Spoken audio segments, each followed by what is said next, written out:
Now we will study some of the atomic and physical properties of group 18 elements. So, atomic and physical properties. So now we will study some of the atomic and physical properties of group 18 element. Now the first one is monoatomic nature. ठीक है, monoatomic nature. तो ये जो group 18 elements होते हैं they are noble gases and they are monoatomic, colourless and orderless. So they are monoatomic, colorless and orderless gases. अब monoatomic क्यों है ये, वाई दे आर मोनोएटॉमिक, तुम्हारा क्वेश्चन यहाँ पे आएगा कि वाई दे आर मोनोएटॉमिक. भाई मॉलिक्यूल्स क्यों नहीं बनाते ये सिंगल एटम के फॉर्म में, मतलब helium, neon, argon, krypton, xenon, ऐसे मोनोएटॉमिक फॉर्म में क्यों होते हैं ये. What is the reason for their monoatomic nature. So they are monoatomic because it is due to stable outer electronic configuration, that is ns2 and p6 of their atoms. तो stable outer electronic configuration है, मतलब ये देखें तो ये completely filled है. This configuration is completely filled configuration है इनकी. ठीक है, so they have very stable completely filled electronic configuration. इसीलिए वो जो है वो रिएक्ट करके मॉलिक्यूल्स का फॉर्मेशन नहीं करते हैं और वो मोनोएटॉमिक फॉर्म में रहते हैं. सो NH2, S में 2 होने चाहिए, P में 6, आउटर शेल में 8. So they have completely filled electronic configuration और which is very stable and therefore they do not react to form molecules and they exist as monoatomic gases. Now the second property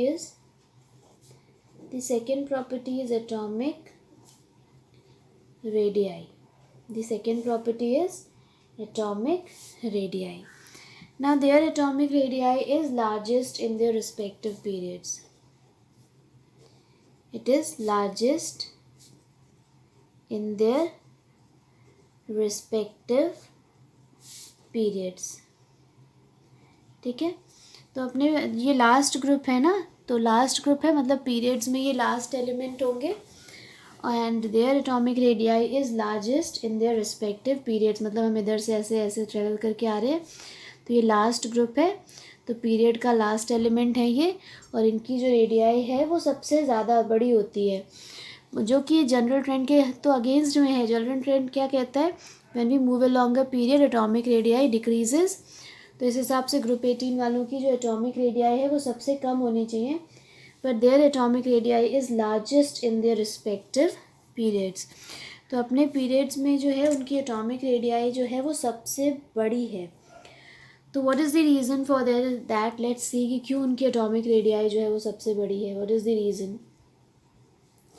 now the reason is कि जो noble gases हैं, ये noble gases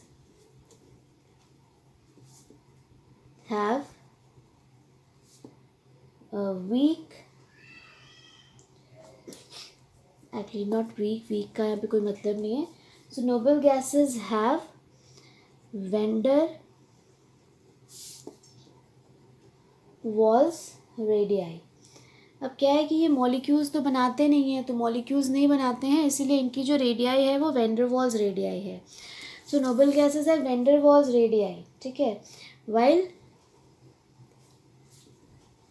other elements have covalent radii. ठीक है, जो metal से metallic भी हो सकती है, जो मेटल्स हैं उनकी मेटालिक रेडियाई. सो नोबल गैसेस जो हैं उनमें जो रेडियाई है वो वैन डर वाल्स रेडियाई है. So noble gases they have van der Waals radii.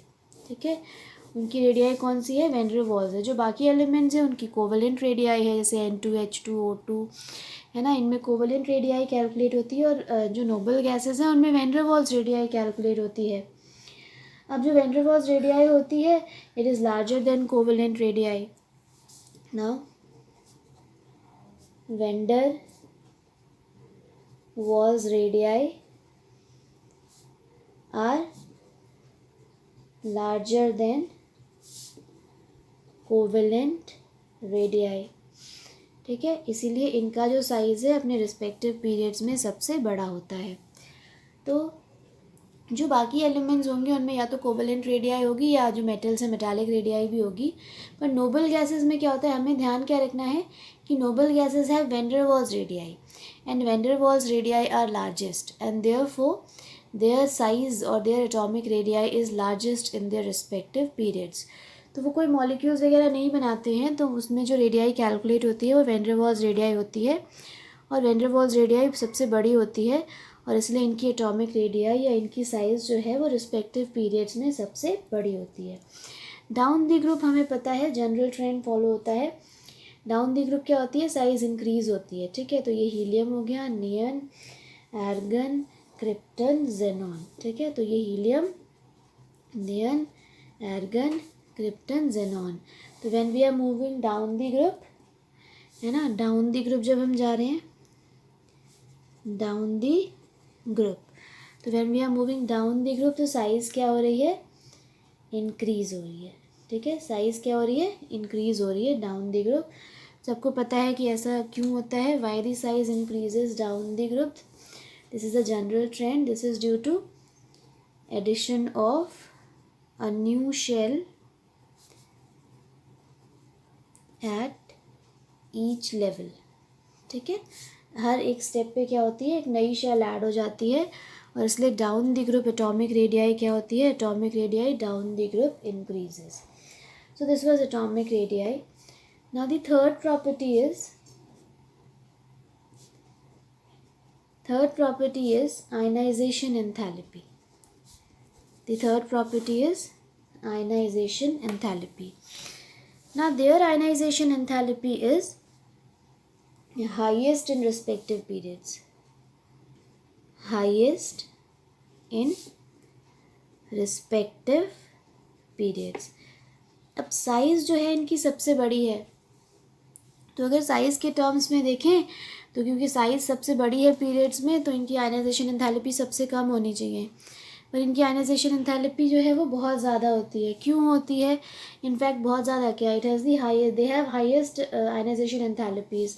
Now why, what is the reason, what is the reason for their high ionisation enthalpies.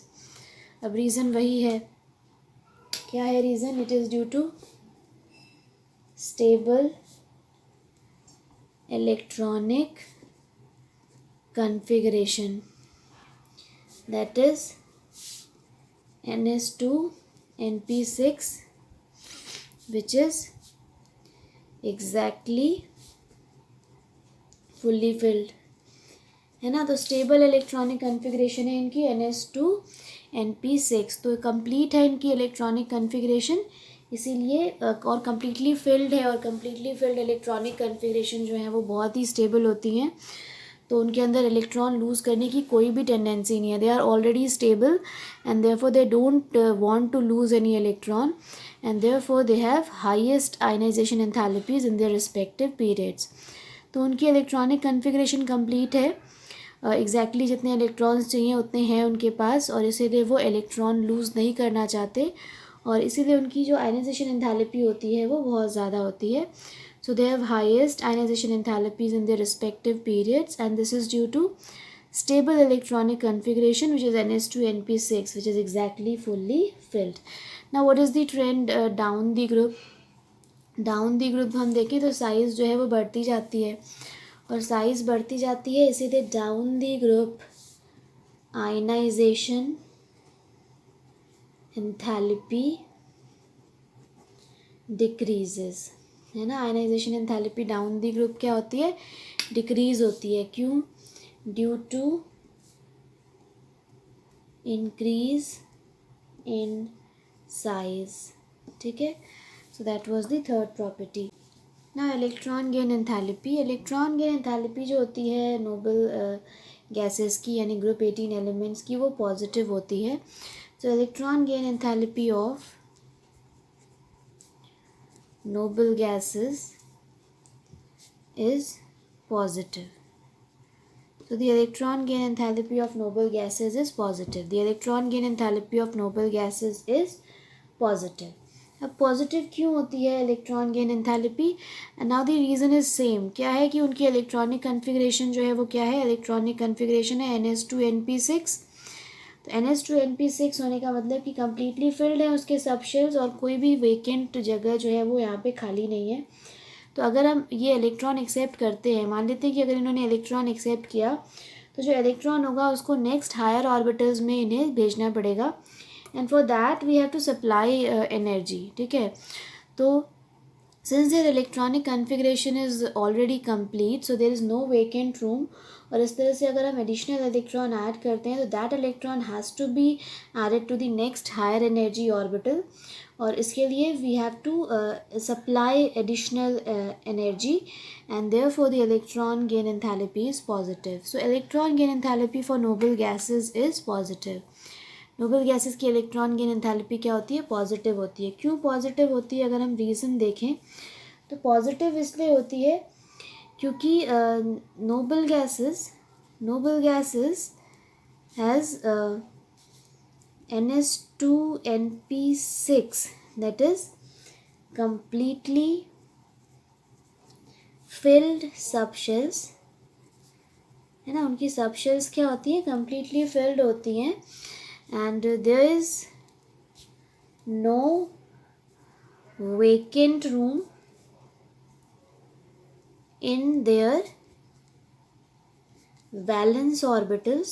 तो valence orbitals जो हैं, जो बाहर वाले orbitals हैं, उनमें कोई जगह खाली नहीं है. And hence additional electron has to be placed in next higher orbital. ठीक है, नेक्स्ट हायर ऑर्बिटल. तो जो दूसरा ऑर्बिटल है नेक्स्ट हायर ऑर्बिटल है, नेक्स्ट हायर शेल का ऑर्बिटल, नेक्स्ट हायर शेल जो है उसके ऑर्बिटल में जो है हमें इलेक्ट्रॉन को प्लेस करना पड़ेगा. And for that energy has to be supplied. ठीक है, for that energy has to be supplied. तो क्या हो रहा है कि उनके इलेक्ट्रॉनिक कन्फिग्रेशन जो है वो है NH2NP6. तो जो वैलेंस ऑर्बिटल्स हैं वो तो कम्प्लीटली फिल्ड हैं, तो उनमें तो जगह खाली नहीं है. तो अगर हम इलेक्ट्रॉन ऐड करेंगे तो हमें नेक्स्ट जो हायर एनर्जी शेल है उसके ऑर्बिटल्स में इलेक्ट्रॉन को ऐड करना पड़ेगा. And for that we have to supply energy and therefore the electron gain enthalpy of noble gases is positive. इसलिए उनकी इलेक्ट्रॉन गेन एंथैल्पी जो होती है वो पॉजिटिव होती है. Now let's see what is the trend down the group. Down the group क्या होता है? अगर हम डाउन दी ग्रुप देखें, ठीक है, तो electron gain enthalpy decreases from neon. ठीक है, from neon to radon. Neon से लेकर रेडॉन तक क्या होती है कि जो हमारी इलेक्ट्रॉन गेन एंथैल्पी है वो जो है वो डिक्रीज़ करती है. Why it decreases? It is due to increase in size and therefore tendency to accept an additional electron decreases. तो धीरे धीरे जब हम नीचे जा रहे हैं ग्रुप में तो हमारी इलेक्ट्रॉन गेन एंथैल्पी नियन से लेकर रेडॉन तक, ये ध्यान रखना है, नियन से लेकर रेडॉन तक क्या हो रही है? डिक्रीज़ कर रही है. क्यों? क्योंकि जब हम नियन से रेडॉन में मूव करते हैं डाउन दी ग्रुप तो साइज़ बड़ी होती जाती है और हमें पता है कि साइज़ बड़ी होने के साथ इलेक्ट्रॉन एक्सेप्ट करने की जो टेंडेंसी है वो कम होती जाती है. This is a general normal trend. Electron gain enthalpy वैसे भी डाउन द ग्रुप क्या होती है, डिक्रीज़ होती है.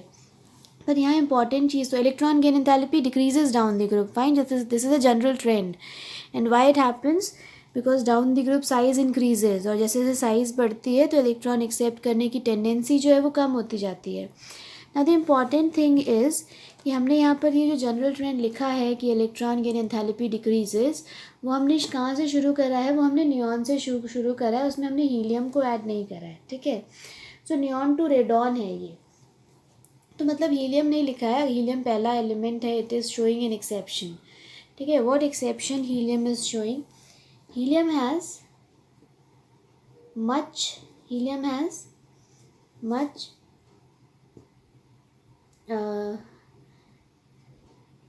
higher, or we can say it has, helium has much least, not much, हटा देते हैं यहाँ से, helium has least positive electron gain enthalpy. ठीक है, तो helium has least positive electron gain enthalpy.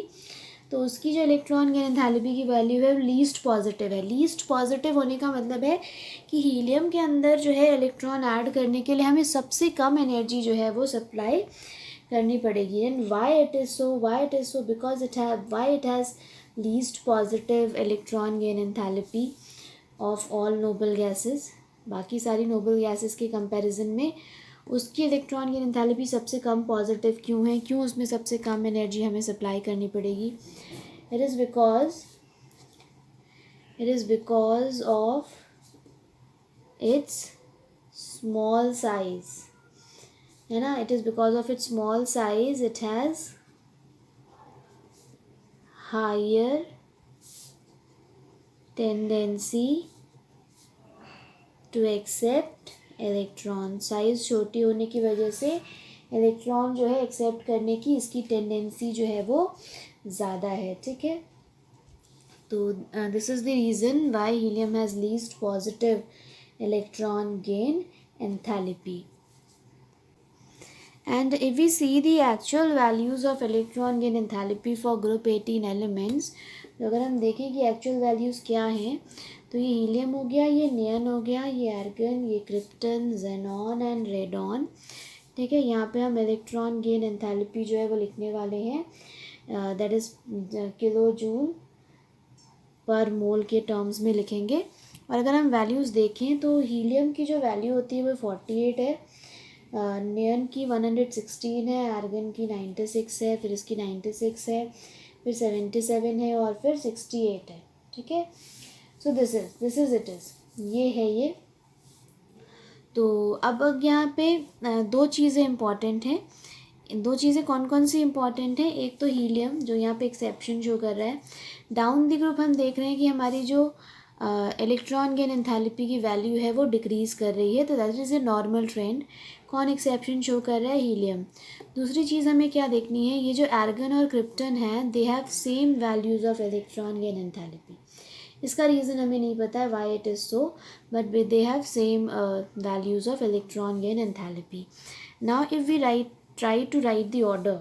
ठीक है, so if we try to write the order, that is decreasing order of electron gain enthalpy, है ना, नोबल गैसेस के case में. तो हम कैसे लिखेंगे? हमारा ऑर्डर क्या हो जाएगा? नियन हो गया, फिर argon and krypton, they have same values, then xenon, then radon, and last में हमारे पास हीलियम है. उसकी सबसे लीस्ट पॉजिटिव वैल्यू है इलेक्ट्रॉन गेन एंथैल्पी की. So this is the order of electron gain enthalpy for group 18 elements. Now the next property is melting point and boiling point. The next property is melting point and boiling point. अब melting point और boiling point देखें तो it is very low. They have very low values of melting point and boiling point. So their melting and boiling point are very low. The values of melting and boiling point is very low. Now what is the reason why they have low melting and boiling point? भाई reason क्या है? Reason again वही है. Reason क्या है? Atoms of these elements are held together by weak van der Waals forces. ठीक है. तो क्यों? क्योंकि जो the only force which is present between the atoms of these elements is van der Waals forces, and van der Waals forces are very weak forces. तो सिर्फ जो इनके एटम्स के बीच में जो फोर्स है वो वैन डर वाल्स फोर्सेज हैं, and van der Waals forces बहुत ही वीक फोर्सेज होते हैं. तो intermolecular forces are van der Waals forces and they are very weak, और इसलिए वीक फोर्सेज हैं तो उनको ब्रेक करने के लिए हमें कम एनर्जी की ज़रूरत पड़ेगी, और इसीलिए इनके मेल्टिंग एंड बॉइलिंग पॉइंट जो होते हैं वो बहुत ही लो होते हैं. So they have very low melting and boiling point because they have weak van der Waals forces. Now let us see what is the trend down the group. Down the group अगर देखें तो हमें पता है कि down the group क्या होती है. साइज़ जो है हमारी बढ़ती जाती है. Helium, neon, argon, krypton, xenon. तो डाउन द ग्रुप क्या हो रही है? साइज़ बढ़ रही है. साइज़ बढ़ने की वजह से down the group melting point and boiling point increases. ठीक है. डाउन द ग्रुप क्या होता है? मेल्टिंग और बॉइलिंग पॉइंट क्या होती है? इंक्रीज होती है. क्यों इंक्रीज होती है? It is due to increase in the magnitude of van der Waals forces with increase in size of atom. तो डाउन द ग्रुप क्या होता है? एटम जो है उसका साइज़ धीरे धीरे बढ़ने लगता है, और हमें पता है कि जैसे जैसे साइज़ बढ़ती है तो वैन डर वाल्स फोर्सेस की स्ट्रेंथ भी जो है वो बढ़ने लगती है. तो down the group van der Waals forces strong होते जाते हैं, और उनको ब्रेक करने के लिए हमें ज़्यादा एनर्जी की ज़रूरत पड़ेगी, और इसीलिए हमारा मेल्टिंग एंड बॉइलिंग पॉइंट भी है जो डाउन द ग्रुप इंक्रीज़ करता रहता है. तो अगर down the group melting and boiling point increase कर रहा है, मतलब सबसे कम बॉइलिंग पॉइंट किसका है? हीलियम का है ना. हीलियम का सबसे कम है बॉइलिंग पॉइंट. तो अगर वैसे देखें, अगर हीलियम तो अपने ग्रुप में तो है ही, उसका सबसे कम बॉइलिंग पॉइंट है अपने ग्रुप में, और बाकी में भी देखें तो उसके पास सिर्फ वैन डर वाल्स फोर्सेज है. बेचारे के पास साइज़ इतनी छोटी है, सबसे पहला एलिमेंट है, इतनी छोटी साइज़ है कि बहुत ही ज़्यादा weak van der Waals forces हैं, and therefore helium, okay, helium the first element, उसकी इतनी छोटी साइज़ है, it has so weak van der Waals forces that helium has lowest boiling point of all known elements. जितने भी हमें elements पता है उन सब में हीलियम की बॉइलिंग पॉइंट सबसे कम होती है, और हीलियम की जो बॉइलिंग पॉइंट है वो होती है 4.2 kelvin. The boiling point is 4.2 Kelvin. So helium is the first element of group 18, and its size is so small that it has so weak van der Waals forces that it has the lowest boiling point of all known elements, and the boiling point for helium is 4.2 K. Now the next property is ease of liquefaction. कितनी easily हम इनको liquefy कर सकते हैं या नहीं कर सकते हैं.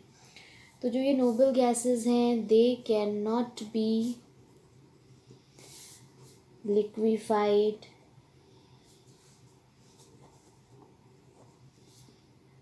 Very easily. तो बहुत ईज़िली हम जो है इनको लिक्विफाई नहीं कर सकते हैं. ऑफ कोर्स नहीं कर सकते, क्योंकि लिक्विड स्टेट में ले जाना है ना. तो लिक्विफाई करने के लिए क्या ज़रूरी है कि जो इंटर एटॉमिक या इंटर मॉलिक्यूलर फोर्सेस हैं वो स्ट्रॉन्ग होने चाहिए. जो जितने ज़्यादा स्ट्रॉन्ग होते हैं इंटर मॉलिक्यूलर फोर्सेस, सब्सटेंस को या गैस को लिक्विफाई करना उतना ज़्यादा आसान होता है। यहाँ पे क्या है कि यहाँ पे जो इंटर एटॉमिक फोर्सेस हैं वो वैन डर वाल्स फोर्सेस हैं विच आर वेरी वीक, और क्योंकि इंटर एटॉमिक फोर्सेस बहुत वीक हैं इसीलिए हम इनको उतना ईजिली जो है वो लिक्विफाई नहीं कर सकते। So they can not be liquefied easily. Why they can not be liquefied? Because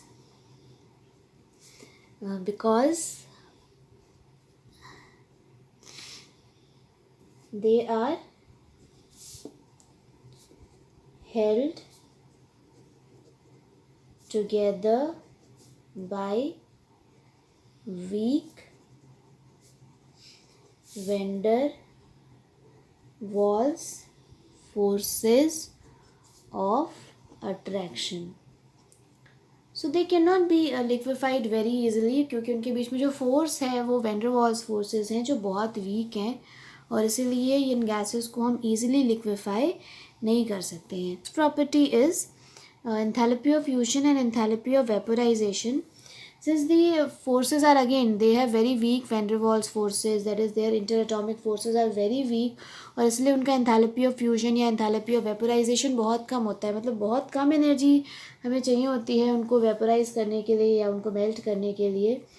तो रूम टेम्परेचर पे तो वैसे भी गैस स्टेट में है, so they have very low melting and boiling point ना, मतलब बहुत कम एनर्जी चाहिए अगर हम उन्हें मेल्ट करना चाहते हैं या बॉयल करना चाहते हैं। तो इतनी कम टेम्परेचर पर हो जाते हैं कि रूम टेम्परेचर पर तो गैस स्टेट में ही रहते हैं। तो क्यों लो है इनकी enthalpy of fusion and enthalpy of vaporisation? क्योंकि जो इंटर एटॉमिक फोर्सेस हैं वो बहुत वीक हैं। तो enthalpy of fusion and enthalpy of vaporisation are very low, बहुत ही कम है एंथैल्पी ऑफ फ्यूजन और एंथैल्पी ऑफ वेपोराइजेशन। क्यों कम है? Because due to weak interatomic forces of attraction. ठीक है, अब ट्रेंड देखें तो हमें ट्रेंड भी बहुत हमें जनरल है, हमें पता होगा डाउन द ग्रुप क्या होगा, साइज़ बढ़ती जाएगी, साइज़ बढ़ती जाएगी तो जो स्ट्रेंथ है वैन डर वाल्स फोर्सेस की वो बढ़ती जाएगी, और इसीलिए डाउन द ग्रुप जो है enthalpy of fusion and enthalpy of vaporisation क्या करेंगे, इंक्रीज़ करेंगे। डाउन द ग्रुप इंक्रीज़ करेंगे। क्यों? Due to increase in size, और साइज़ बढ़ेगी तो क्या बढ़ेगा, strength of, due to increase in size which results in increase of strength of van der Waals forces। ठीक है, तो ये हो गया एंथैल्पी ऑफ फ्यूजन और enthalpy of vaporisation. Now the next is solubility in water. अब अगर हम देखें तो वाटर जो है वो पोलर सॉल्वेंट है और ये सिंगल एटम है, तो ये नॉन पोलर होते हैं, इसीलिए इनकी सॉलिबिलिटी जो है वो वाटर में बहुत ही कम होती है।